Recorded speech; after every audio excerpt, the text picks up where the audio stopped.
You've all used chatbots, and I'm not talking about like ChatGPT and stuff like that, but you know when you go to a website and you see the little box at the bottom and it pops up with a hi, how can I help? And you find yourself engaging with a robot. A lot of the time, that can be really annoying. But I would argue that is more a problem of technology than it is necessarily because the idea itself doesn't work. So if we then step back forward to where we are today and we start to see things with ChatGPT and whatnot, really changing what it means to interact with a machine, what is the future of, say, customer services and marketing and just interacting with the business going to look like? So to talk about conversational messaging, rich conversational messaging, and all other things to do with marketing, messaging, and whatnot, I am joined by Josh. Is it Dina or Dinah? It is Dinah. Dinah. Josh. Or, someone phoned up and said the other day, hello, Johan Dinner. Definitely not that. Ladies and gentlemen, welcome to the show, Johan Dinner. Lovely to be here. There is a distinction to be made between what is reality and what is expectation when it comes to chatbots and when it comes to conversational experiences. Like you say, everyone's had a frustrating experience with chatbots on a website. You go on, you want information about a product or service, you open up the chatbot window that's there to help. It gives you 3 options, none of which cover the actual use case that you're looking for. You say, can I talk to a person, please? It says, no one available, try again later. And that is the harsh reality of what it has been really since the inception of e-commerce. The direction that we're moving in now at the moment, though, with integrations like ChatGPT, with other chatbot providers, with rich messaging services, you are beginning to get and will continue to get this really seamless, human-like interaction with a chatbot and with the brand that you're looking to talk to and looking to have that conversation with. So before we take this any further, you're probably all wondering what this is about. So I'm currently at the BT Tower in the middle of London, as hopefully you can see on this unbelievably grey day. I'll take some footage in a bit and you can see what we can see out the window. What a beautiful day! But never mind, we're here for Rich Messaging Live, not to look at the view. So rich messaging is one of those things that's like, it's where you start to add multimedia and other app integrations and whatnot into chat. So that was why we were brought here to talk today, but your subject is conversational. Yeah. What are those two things? How do they differ? And then we can talk about how they come together. So, I mean, chat has been around for a long time. We know that SMS was first invented back in the early 90s, so first message sent in 1992. You have a text-based service.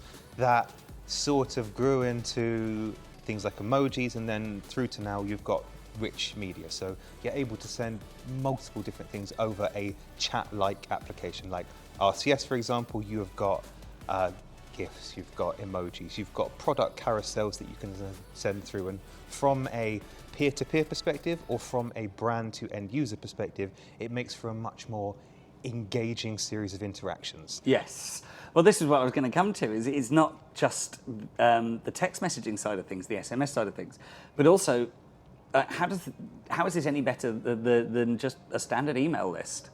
So email, I think, rightly or wrongly, has got this perception of being a business medium. You are at work, you send emails back and forth with action points, agendas, and the things that you're looking to do. And it does have decent open rates. There is still a demographic that uses email more so than anything else, but it tends to be that you get a lot of information through email. With things like RCS, with WhatsApp, with SMS, you get much, much higher open rates and you can engage in a much more succinct manner. You're using a smaller space, providing a smaller, more targeted amount of information, and that resonates better with certain audiences. If you combine your promotional activity with something like a customer data platform like People CDP, for example, you've got information around the users' buying habits, how they've interacted with websites previously, and you can really segment your customer base into different areas that you can target. So you can look to hyper-personalize things a lot more than you can if you're sending out a mass email to 10, 15 million people at the same time. So one of the things, I admit this isn't marketing, I know we're a marketing channel, we will come back to that, but one of the things that occurs to me is one of the things we typically see with chatbots is a way of helping alleviate the strain on call centres. And as they get more sophisticated and are more likely to actually be able to answer queries efficiently, could this be the death of the call centre? I don't think it's necessarily going to be the death of the call centre, because we know from looking at analytics and statistics that phone calls are still particularly prevalent, especially in Europe. I think 80% plus of people still want to use the phone for certain interactions. What I think we'll see is traditional customer services moving into like 3 different directions. So you'll have traditional agents answering customer queries. The issue with that being that they are symmetrical. You have one customer agent speaking to one customer at a time. It's expensive to manage for a business.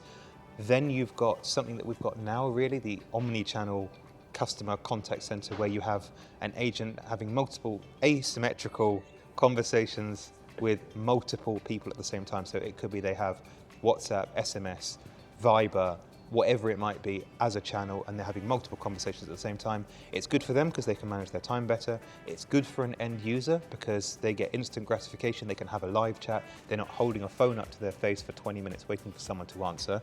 And then you've got this third AI level of chatbot coming in as well, which can also answer some customer queries. So at the moment, it's mainly FAQ-based stuff like, where is the nearest branch? Here's a map. And you've got, right, I want to know where my product is, here's my tracking number, here's your tracking number. With generative AI coming in, it can really understand customer intent a lot better, and based on previous interactions, put something in front of you that is going to be much more acute and is going to answer your question a lot better.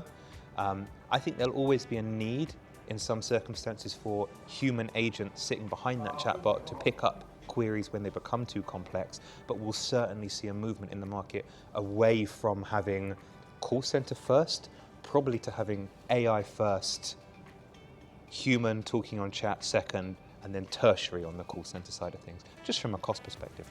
That makes sense. So bringing it back into marketing, because obviously, like I said, I was going to bring us back to that.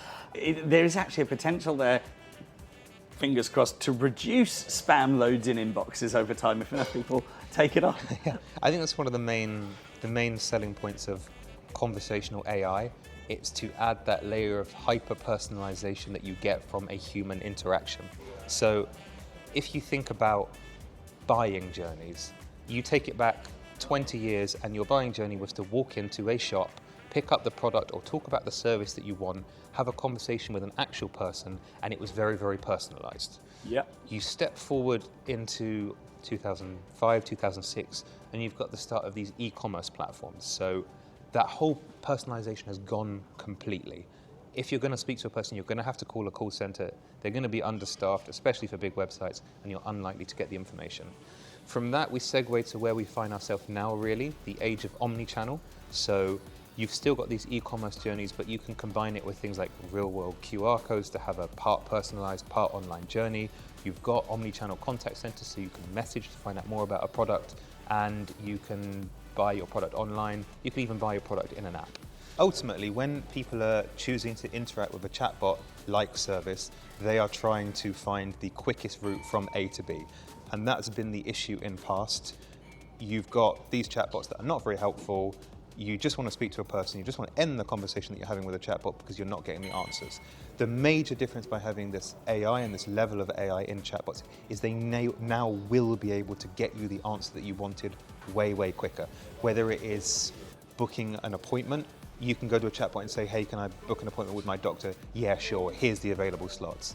End of customer journey. So really, rather than trying to be a source of frustration, everything now is gearing towards making journeys more seamless for end users, and ultimately going to lead to cheaper customer services costs because you can segue a lot to AI, better conversion rates because you're adding this intense layer of hyper-personalization based on retargeting, and it's going to be a smoother user journey.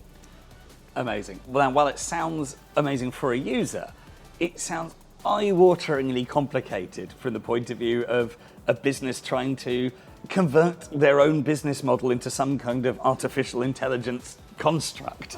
How does that work? It can't be that difficult. It really isn't. I mean, for a business taking something for the first time, it might look complicated on the surface of it, but there's lots and lots of providers out there. Like Infobip, for example, we have a platform which combines all of these different elements together, and you can basically put together a modular user journey. So you can take a contact center solution, put it together with a customer engagement hub, have that underlying customer data platform, and have a chatbot as well. And you can sort of play around with the three pieces and build journeys based on them.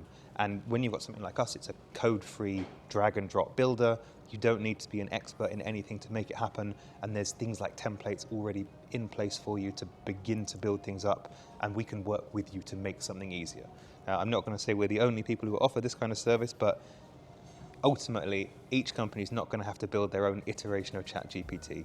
There is existing APIs, there's existing chatbot providers, there is these drag and drop services to make it as simple as possible for a business to build the journey that they need. Whether that be from a SMB perspective, looking at having one chatbot in, or whether you're talking someone like a BT, for example, or in BT Tower, who have millions of customers with millions of different use cases. It's all about putting things in the right place and having smart routing to get the right person talking to the right person at the right time, or having a chatbot providing all of those answers. Perfect. Well, it does sound like we're about to be descended upon by everybody else. So we should probably wrap this up. Thank you so much for taking the time to talk to us, Josh. Really interesting stuff. If people want to know more and start their journey down this line, where should they be looking? Where can they find out more? My OnlyFans account, josh.diner. If you look for conversational experience solutions on Infobip's website, we've got some really interesting content up there on the blog. If you look around the website, you'll see what our different platforms look like, how they integrate together, what channels we've got. You can get in touch with me. I'm Josh Diner. Not a lot of Josh Diners on LinkedIn, so it's easy enough to find me. And there's lots of different resources around. And as conversational begins to grow as a space, you'll see more and more people talking about them. I've done some briefings with the IDGs and the Gartners of the world. It really is going to be focal to a lot of people's business plans over the next 3 to 5 years. Amazing. Well, Josh, thank you so much for speaking with us. And of course, massive thanks to Infobip for setting this all up, BT for hosting us in this ridiculous but now completely encapsulated venue. As always, thanks for watching. Don't forget to like, subscribe and all that jazz. I will see you in the next video. Cheers. Thanks very much.